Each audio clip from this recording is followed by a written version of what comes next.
At last night's gala dinner, while I was praising the accomplishments of our president, Steve Canton, that same sentiment can be said about what was the Florida State Boxing Commission and is now the Florida Athletic Commission. They oversee all fighting sports in the state. It's a great organization because it has great leadership. And sitting on the top of the mountain is our next inductee. He was born on March 25th, 1966, in Elizabethtown, North Carolina. While a teenager, he competed in rec boxing in high school, and later he would join the U.S. Marine Corps, where he continued his boxing at club shows and smokers in the early 2000s. After that, he was recruited by Florida Boxing Hall of Fame inductee Brian Gary to join the commission. He went to work as an inspector, later chief inspector, and after that basically did anything they asked him to do on show night.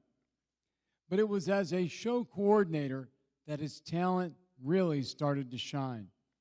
In the mid-2000s, he eventually was appointed assistant executive director and gained a reputation to coin the great Joe Cortez. He was and is a firm but fair administrator. He would listen patiently to any complaint that anyone have, but he would not put up with any nonsense. He would also be later influential in helping the Florida boxing business through the COVID-19 pandemic in 2020. There were several long months when there were few, if any, shows. But through his leadership, the state of Florida quickly rebounded, and quickly shows were lined up full of hungry boxing fans. He was recently promoted to executive director of the Florida Athletic Commission, and he's not looked back.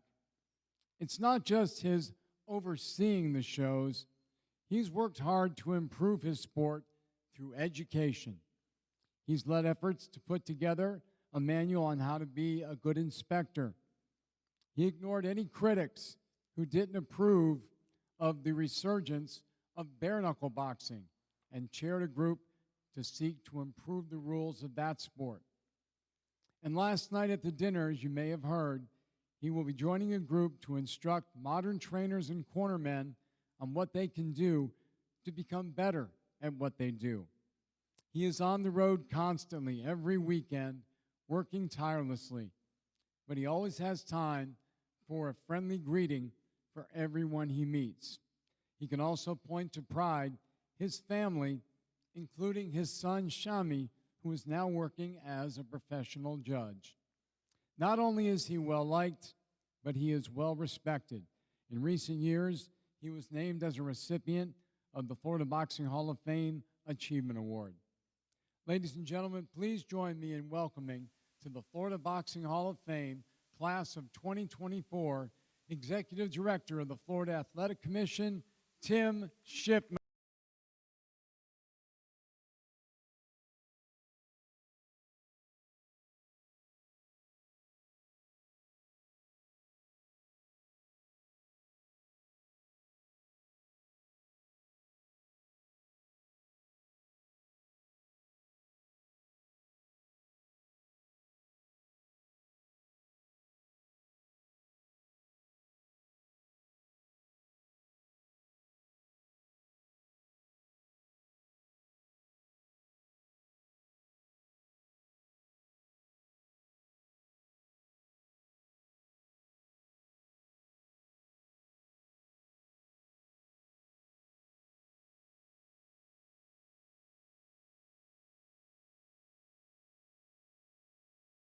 Gentleman that told me, he said, hey, are you going to do like you usually do? Just say, take the mic, I don't need it, which is what I do when I give my instructions.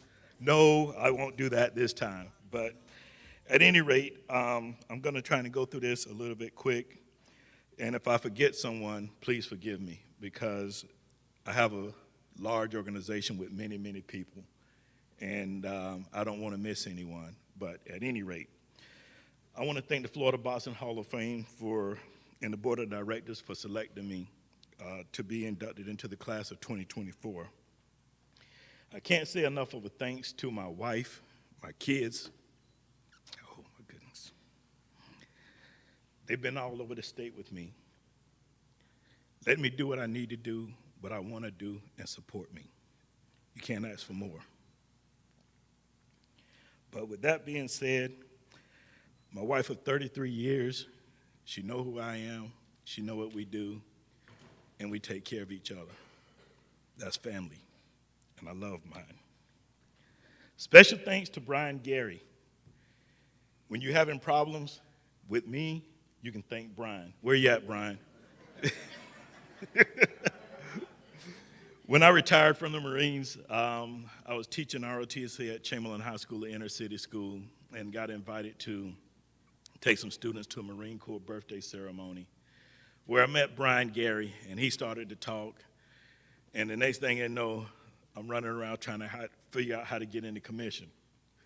Went to a couple events, did what I had to do, finally got in, and the rest was history. Started working as an inspector in the back. And you know, sometimes working in the back of the house can be harder than working in the front of the house, especially when you got people like Nate Campbell that you're supposed to supervise. So that was one of my first guys I had to work with. And believe me, he didn't give me no slack, just like he doesn't give me any slack now. But I consider him a friend and a great mentor to many, many people. And I say that because I've seen Nate work the corners of fighters, give them good advice, whether they win or lose. And that's what the sport of combat sports and boxing is about. I want to give a special thanks, like I said, to Brian, Tom Malloy, who was executive director, that moved me up from the back of the house to the front. And I can't say enough about Frank Gentile and Kathy because they taught me all the administrative stuff in the field operations. They sit down with me, we'd go to a fight, I'd meet with them. After the fight, they'd take their time, go through the paperwork, show me what to do, taught me how to do it, and I'd always call them and they would always be there for me. So for that, I'm very grateful.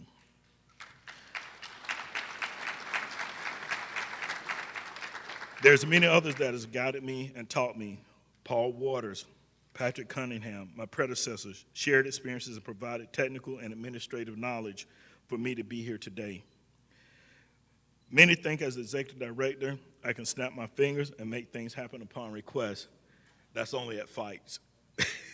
I can do that at fights, but it must be within the regulation. Okay?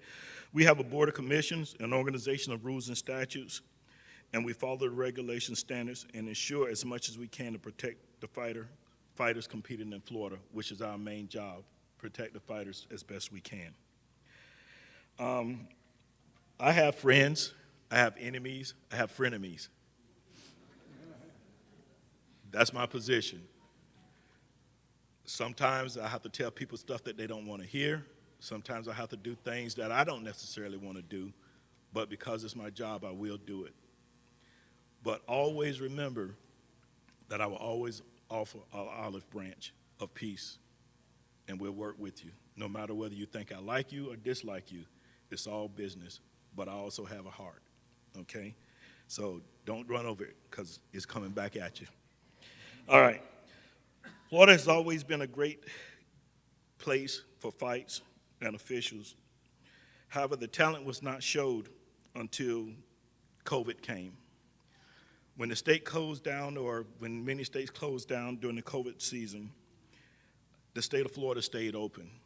And when we stayed open, because we did have the great officials, people saw what the state of Florida could offer, bringing big name shows to the state, showcasing our talent, showcasing the fighters, which is what we wanted. And that's what happened because we worked hard. And that occurred. We were doing about 65 events. Over the last 3 years, we jumped from about 65 events to we're doing about 120, 122 events per year in the state of Florida. So that's why I'm on the road so much. We have become a role model for many other states. Commissions work together.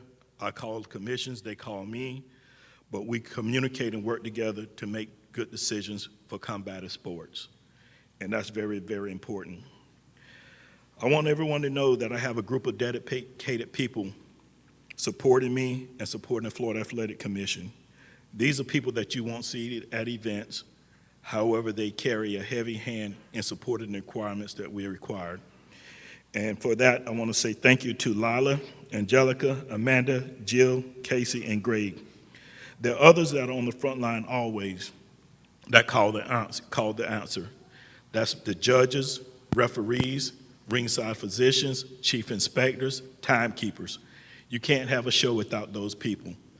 And they give lots of their time to make combative sports successful in the state of Florida, and I can't thank them enough.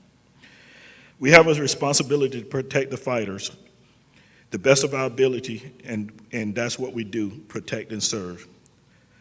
I never thought about being in the Florida Boxing Hall of Fame.